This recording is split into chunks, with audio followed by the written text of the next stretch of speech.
everybody, Derek Palaki here, and we thank you for joining us in our first lead-up to Sul-Ross football. And I'm joined now by the head coach of the Sul-Ross Lobo football team, John Pierce. Coach, thanks for taking the time to sit down. No problem. Good morning. Morning. Yeah. Now, 5-5 last year, obviously not the outcome you were looking for. We talked last year, it was an exciting time for Lobo football. It just was a tough season throughout, not the expectations you were looking for. Looking back, where do you grade yourself on the end? It was a big learning curve for me as a head coach. You know, we were very senior heavy. We had 23 seniors that really turned the face of Lobo football around. We're definitely competitive now. They were looking to get to the ASC championship, but we all do. You know, every program's looking for that, but they didn't realize, you know, it's the hardest conference. You got to work every year, every game. And then when we lost that second game, I think we lost our mojo a little bit. So I learned that, you know, it's 1-0 each week. That's what we're preaching this camp, and I'll preach every camp. We're just 1 week at a time. So. Expectations from last year to this year have certainly changed. You've got a new team. You lost some core players, which we'll get into in a second. How have expectations from last year changed to this year?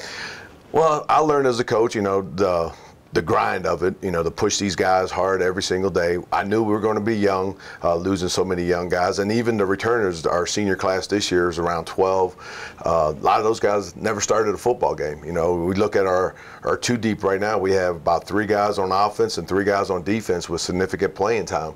So they're learning too. And this training camp, when we went into it, we kind of kept it basic, but we were physical. You know, we changed our practice times. We practiced in the heat, and I really take my hat off to Coach Card and Coach Smith because they were the coaches when we lost a few that really held the recruiting aspect together, and they put a great class together. So some of these freshmen, they're going to play this Saturday night, and it's going to be their first college football game. So I think it's going to be exciting. Now we'll talk about the players lost, offense to defense. We'll go in 2 different branches there. Offense, you lost James Davis. You lost your Cadillac, your offense. I mean, he was your leading rusher. He was your leading passer. He was your quarterback on the field. He was your general. He's gone. And you also lost your tight end, Steven Saavedra, who was another big piece in that offense. And the offense worked last year. You outscored your opponents' offensive totals and points per game. The offense wasn't really an issue, but this year it might be. It's a lot of unknowns. Yep, definitely. You know, and the crazy thing with James and Saavedra, they're coaching now. They're GAs for me, and I just can't put them on the field as much as I want. But you know, but they set the standard. You know, we talked about that earlier this week. You know, they changed the culture. Not only those 2 guys, but all the seniors that I had in the program. And when those guys graduate, the next guy has to reach, you know, try to top them. You know, sometimes they come up short, but that's the benchmark now. Be the next James Davis, even if you don't have the wheels, or be the next Saavedra, or be the next Josh Lopez, or Jeremy Reed. You know, that's what they should strive and work for. How do you? There's no easy answer to this. No. It's not an easy question. How do you make up for over 1,800 yards passing and over 500 yards rushing from one guy? Yeah, you don't. You know, we got a big clay at quarterback, around a big pile of clay, and we got to shape them. You know, we got to mold them. We got 2 guys. We got Paul and we got Fabian. You know, both of them been in the program for over 2 years. Paul's been there 3 years. You know, Fabian's 2 years in, and it's their time to step up. And they're both probably going to play Saturday night, and we'll see. Just keep building it each week. You know, hopefully they learn from their mistakes, but they drive the offense enough where we can be productive and get some points. So there's no answer at quarterback right now. We're kind of looking at Nick Saban in Alabama. He's got his 2 starters up there, and it's kind of a guessing game right now. But it's going to be that guy who goes out there and proves that he needs to be the guy. Yep. Exactly. And who feels comfortable. And that's the main thing. You got to be comfortable in both offense and defense, whether, you know, you just got to make it work. You know, take leadership of that unit and run it. So you got Rodriguez. And you got Baeza. Talk about their strengths. Paul definitely's got the stronger arm, you know, and he's got the height, you know. Fabian's just, you know, we started a thing here 3 years ago, Alpha Lobo. Both of them been on it, but Fabian's on it this year, and Paul, and they do everything right. Community service, you know, workouts, good grades. You got to be over 275 to have that. Both of them are well over 3.0. Even Fabian's in the McNair program. Paul does a great job down in, I still call it the Ag, I apologize, but he's a leader over in that department as well. But now they're leaders on the football team, and they've shown signs of it. It's just they got to do it. In our last scrimmage, both of them threw good balls. Our receivers dropped them, so they got to help out. The receivers got to help out the quarterbacks as well. Who's going to get the start? At quarterback? Yeah. You'll find out. All right. I guess it's 9 o'clock time here. I don't know. I'm all messed up in that time zone. Yep, it's 7 o'clock in Phoenix. That's all I know. 7 Phoenix, 9 o'clock. Yep. 9 o'clock here. Yep. Correct. Yeah, we'll find out together, right? That's right. That'll be fun. Yep. Speculation there. Hope they don't forget the helmet like Thurman Thomas did in the Super Bowl. So. Defensively, you lost 2 big guys. Yep. Zach Robertson, Mike Quinones. Tops in tackles, tops in sacks, or right up there. Mm-hmm. That's huge. Yep. I mean, Zach was a very aggressive guy. He had a down year, I guess, really statistic-wise. He still had a lot of tackles for losses. But really the big loss on defense is our 2 inside backers. You said Mike Quinones, but Damon Espinoza as well. Both those guys were solid. They were almost 4-year starters. And, we got a lot of young guys there now. We're not young. Laval Terry, he's been in the program. He had to sit out a year because of his knee, so I think he's a junior on paper. But he's a big kid. He's ready to go. His knee's finally healthy. He looks really good during camp. Ronan Williams played a lot in the second half of the season last year, was a true freshman from Monahans, and he's about as good. He reminds me of Casey Saunier we had here before you were here. Yeah. He's that type of kid. He'll rip your face off. So, and then we got the new defensive coordinator. We're more multiple, and that's the good thing. In the past with Coach Williams, we were more 4 eyes and a nose. We were 3-4 very vanilla, and now we're moving the D-line a lot, and I think that's going to help us because at a place like this, you don't get the better checkers all the time. Right. So we got to do it with smoke and mirrors, and I think that's going to be the big difference on our defense now. We can smoke and mirror it a little bit and put guys in position where they have a chance to not only to play and they don't have to dominate the guy in front of them. So we talked about those 4 specific guys, Davis, Saavedra, Quinones, and Roberson. You still have Saavedra and Davis on the sideline, which is huge. Who are the leaders of this team? Whether it be Davis and Saavedra still there that can lift these guys up, but also the players, the seniors, the juniors that have been here for a little bit. Who are the leaders of this team now? I mean, on offense, it's definitely Fabian by far, just his work ethic. I mean, he works, he leads by example all the way there. I'd say on defense, it's really, Bryce Saraceni and Laval has stepped up in that role. Those guys have stepped up in that role. And Ronan too, and then now the freshmen are starting to follow those guys. So what can they do, because we got a young class here. Yep. What can they do to elevate this young class and make them a success out of the gate? Just go out there and be productive, and just encourage those guys. We're going to have some tough times and we're going to have some good times, obviously, and that's even with a team that's had 23 seniors. But it's just one play at a time. Play that play, and whatever happens, throw it away, good play or bad play, and then play the next play. So. All right. We got a lot of young guys, though. Yep. Talk about some of those. You've talked about a great young freshman class coming in that you've been highlighting. Yeah, we got a couple DNs, Lorenzo Fowler and Mayo. His first name slips my mind right now, but Mayo. They're if they work hard in the off season, and even this year, in 4 years now, you won't even know who Zach is, because one of those guys is going to break every record Zach ever had, and that's good. That's what we want. And D tackles, we got a lot of guys there unknown. We're going to travel with 6 D tackles. Usually we don't travel with that many, just because they're young, and then whatever it's going to be, 1,000 degrees in Phoenix, whatever. We're going to have to rotate guys. So those guys there, we got some very raw young wide receivers. Marcus Montez, he played last year as a freshman. He's basically replacing Reed. So I think he's going to step up. I know a couple games he got some mop-up duties, and he showed some flashes last year. So I think that's another guy. And then at running back, we got Will Greer back. He's running like Will Greer as a freshman.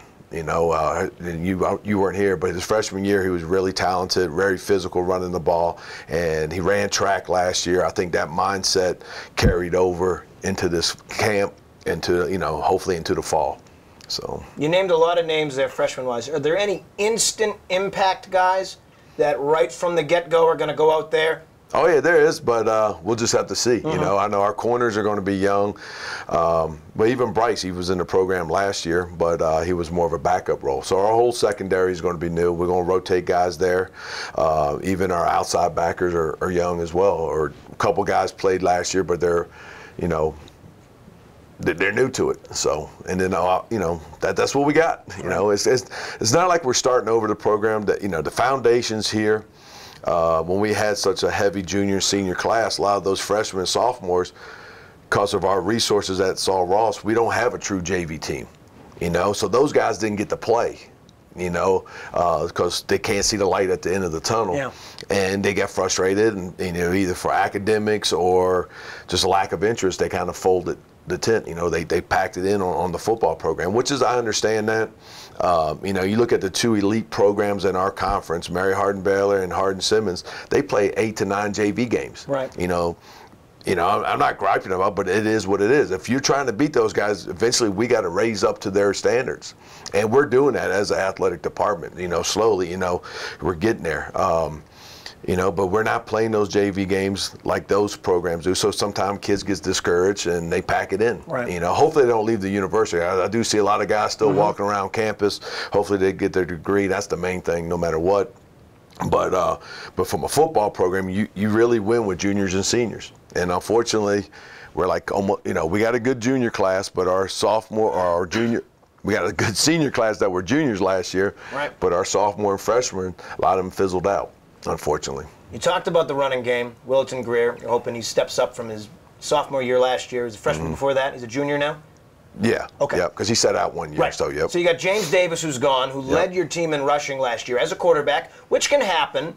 And, I mean, you don't mind that. We should have ran him more, in hindsight now. But you had a bevy of running backs last year. You got Greer coming back as well.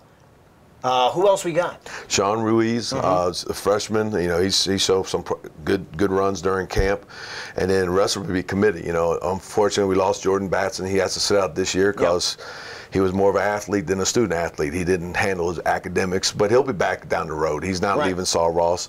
You know, and that happens sometimes, unfortunately. So it's going to be, you got Will Greer, and then we got a bunch of young guys too. So, but we're happy with what we got, you know, especially with, you know, our two deep looks pretty good. So, how does the offense change, though, when you lose a guy like James Davis? Because obviously Rodriguez and Baeza, they're not James Davis. They don't have those same tools. How does the offense change? There's got to be a new scheme. No. I mean, Coach Carr's been here 3 years, been the coordinator the last 2. You just tweak things. You know, our quarterback, and we're still going to play read zone and stuff. Now, you know, James could hit a home run and go 80 with it. You know, Paul and Fabian, hopefully they get 5 yards and we play the next play. You know, that's all we need. That's all we need. All right, let's talk about game day. Arizona Christian. You know him a little bit. You saw him in 2016. Came down to the wire. Came down to the wire in overtime loss. Not a lot of holdover in college from 2 years ago. I'm sure they've got some guys. I think you'd said the other day that their quarterback graduated. So it's going to be a different playing field there with two new quarterbacks playing each other. What do you know about them that they may still have from 2016 to get you guys ready? We see their backup quarterback in some mop-up duty. So, you know, they're still running the system. You know, their coaching staff is all intact, and there's no change over there. They're very similar to us. They graduated a bunch of kids last year. So, you know, we know what they're going to do. We just don't know the talent, you know. We just have to line up and find out. I hate to say, you adjust on the run in that first game. You know, there's a lot of unknowns about your opponent. There's a lot of unknowns about your own team. You know, I told our guys last night, you know, the guys that are traveling to Phoenix tonight, you know, some of you guys are not going to make the road trip, but after week 1, you guys might be back in there because our expectations from this guy that we thought was going to step up may not step up. You know, so that's, you know, you just got to do a lot of adjusting on the fly. You know, I've known their offensive coordinator for a long time. He's an East Coast guy. He was at Westchester when I played at Delaware, so he's been around. So in his system, I started watching some of it. I remember it when I was at Delaware playing. He's running the same schemes that we'd face. So it hasn't been a lot of change there. It's just going to come down to personnel and basically us doing our assignments on both sides of the ball and execute it to our best of our ability. Last year, you guys went up to Ratliff and Odessa against Texas Permian Basin, and you put up a good show in there, and it was an exciting game. And I remember talking to you after the game. So it's going to be a longer travel, a non-ASC game again, because TPB wasn't, and Arizona Christian obviously isn't. Right. A lot of travel as well. But again, the expectations for this game have to be a little different because, again, there's just going to be so many moving pieces, right? Yeah, I mean, our expectations go to win. Oh, yeah. That's the goal, you know, and just worry about the Lobos. Make sure we're playing and preparing everything we're supposed to do. You know, make sure we're doing our assignments right. Make sure we're playing full speed, and that's the biggest concern I have. You know, like I said, we had hard practices during camp. I mean, I grind their butts this year, and my biggest concern is the speed of a college football game. You know, and a lot of these guys don't know what that's like. So that's the big concern, and hopefully we can adjust to it quick. Right. If not, it could get ugly. You know, and if we adjust to it quick, hopefully it gets ugly for Arizona Christian. So that's what it's going to come down to. There's got to be some X factors along the way in this game. Again, we talk about a lot of moving pieces, new quarterback. You got a running back in Greer who now has to step up from 2 years prior. Right. What are the other little things that need to happen? Whether it's, the rookies, holding up to the pressure and the speed, like you call it. Right. The speed, but, I told the keys every Tuesday in practice, I address the team and say, here's the keys to winning the football game. And I break it down, offense, defense, and special teams. Offense, we got to maintain drives. Bottom line, if we're going 3 now, it's going to be a long day for us. We got to maintain drives. I ain't even talking about scoring, but we just got to maintain drives. And, and if we have a bad play, forget about it, play the next. All right, defensively, we've got to be assignment perfect because they run some options. They run the read zone and stuff, so we got to have a guy on the dive, a guy on the quarterback, a guy on the pitch man. So we got to do that, and we worked the heck out of it this summer, our training camp. And then we got to make tackles. You can't miss tackles. The bottom line on defense. If you miss a lot of tackles, they're getting, that's what creates big plays in that first game. And then on special teams, we got to win the hidden yardage. I told our punt returner, fair catch everything first quarter, because they're new. We don't have Wesley Moss. Yeah. So we got freshmen back there, just fair catch it. Don't let the ball hit the ground and lose another 20 yards. Fair catch everything if we have to. And then, the new kickoff rule, you can fair catch it and get the ball to 25. So if they kick it deep, let's fair catch it, get the ball on the 25 as opposed to starting on your own 14 or 15. So they're trying to take some of the collision out of the kickoffs, prevent injuries. So, but that, and then make our field goals. And we got a new kicker. Yeah, new kicker. We got a new kicker, and how's he looked? He's good. He's just freshman. Yeah. Freshman. But I'm pleased with him. I'm happy where we're at. When I got here, we didn't have a kicker for 2 years. I mean, it was ugly. So, we lost a great one, Eli. Eli was, second team, maybe third team all-conference, somewhere in that nature. He was in the top pack. Saul Ross wasn't a good fit for him academically, so he decided to leave Saul Ross, unfortunately. I tried to, I wanted to put a bill on his account so he couldn't transfer. The kid has great grades, but it just, the academic needs didn't fit him. And I understand that, and because he's not going to go play on Sundays, and the main thing is getting that degree. So, hopefully, whatever school he goes to, if he doesn't like it, maybe he'll come back. And you're the coach of the Lobos. Yep. Football is your focus. Yep. But you know as well as anybody, academics are as important. Definitely. And, I talked to him last night because, unfortunately, because of the rain, we had to practice a little bit later, getting off the field late, and I canceled some morning meetings, which was kind of hard for me. I tried to get them up early, make sure they go to class and stuff, and I told them, if you don't, the quickest way to fail around here is not to go to class. Yeah.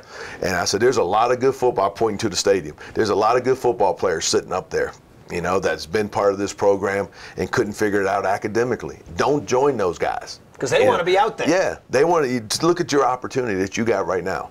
So, and it's easy to be a student. It's hard to be a student athlete because of the demands we put on them. And like I said, we play in one of the hardest conferences, so you got it. You got to match it, or otherwise you're going to get your head beat in each week. And so you got to lift weights during the season. You got to, get up and have meetings. You got to prep, and then we got our practice. So it's a grind. It's definitely a grind. Now, your mantra seems to be 1-0 each week. Yep. Look to the next game. Look to the game at hand. Maybe look to the next game as you get closer to it, but don't look down the line too much. And talk about that. You're not getting ahead of yourself. Right. It's really just focus on what's at hand now and worry about what's down the road. Yep. Whatever it is when it shows up. Right. So, we open up in Arizona.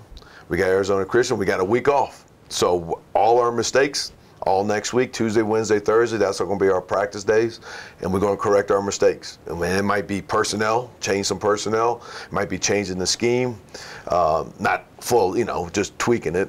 But that's what we're working on next week, and then whoever comes next, then we'll start working on that. And I know you know who's coming, but I don't want to talk about it.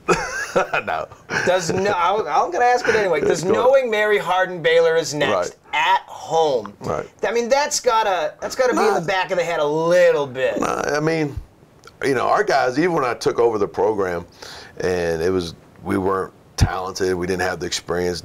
Our guys, we're playing with the same kids. Our guys are not intimidated. They want to play those guys. Yeah. I'm glad they're in the conference. I hope they never leave. They could easily jump up to 1AA. Don't even talk about D2. They could go 1AA. It'd be stupid for them to go to D2. They'd probably lose some academic scholarship money. Let's just treat it as that way.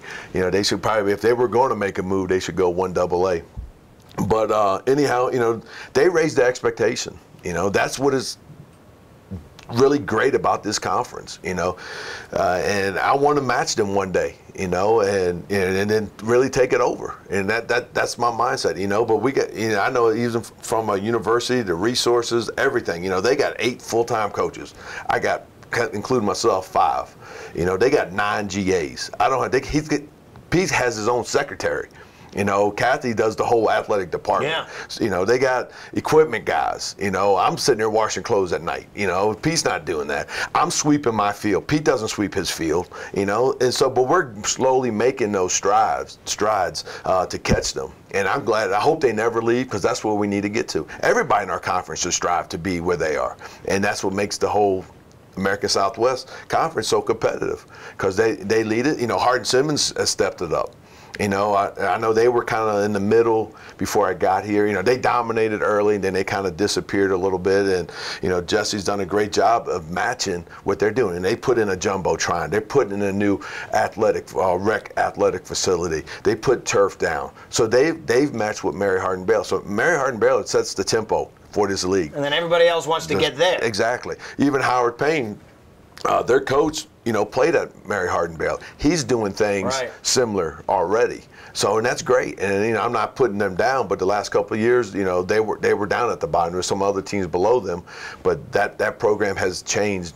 Just like Saul Ross, we've changed. We got 2 full-time trainers. Yeah. We just made a move this week in the athletic department, where I took one of my coaches, Coach Fry, to where he's now the head strength coach for the whole athletic department. We never had that. That's big. And that prevents injuries. People don't understand that, when you're strong. And it obviously makes you more competitive. And then I was fortunate enough, the university, it didn't cost us any additional funds, and we moved Coach Fry out of the football side of it, and I was lucky enough to hire Coach Brandon, who worked with me at Prairie View, to help change that program around. So we're doing things, and thanks to our administration, Dr. Kibler, he sees the vision. Yeah. And we're doing things. I just wish we had a billionaire that could help it speed it up. But we don't have that. And as long as we're going in the right direction, I'm happy. And that's what we're doing. Yeah, that was going to be my last point. It seems like the administration, academics, whether it's baseball or basketball or football, they're all slowly rising. As I think the administration is definitely behind it, because the product is good. You guys are playing good football, good baseball, good basketball. Basketball and baseball hosted the ASC Championship Series. Football can't do that. Right. But regardless, all the sports are just all elevating, and it seems like the administration is realizing that. Right. Yeah, and this is a great campus. People, absolutely. You're enjoying your time here. You're not from Alpine. No. I'm not from Alpine. No. I don't want to leave. I don't want to leave. And this place just grabs a hold of you. And I think when we get kids here and they visit, they're like, oh, wow, we didn't know this stuff existed here. They might be in shock driving from Fort Stockton to here or whatever, when there's the middle of nowhere, you'll run out of gas. We've had recruits run out of gas on 67. But they really do enjoy it here. The ones that really buy in, and all our sports, they buy in there academically, and you get your degree at affordable price. Everybody knows about student loan and debt, and it's a big issue. There's a reason why Mary Hardin-Bareilles got a nice stadium, because their student body pays, $45,000 a year. So, we're very affordable. Slow Ross Lobos at the Arizona Christian Firestorm, Saturday, 7 o'clock Phoenix time. That's where it is. 9 o'clock Alpine time. Coach, good luck, and we hope you come back 1-0. All right. Thank you, sir.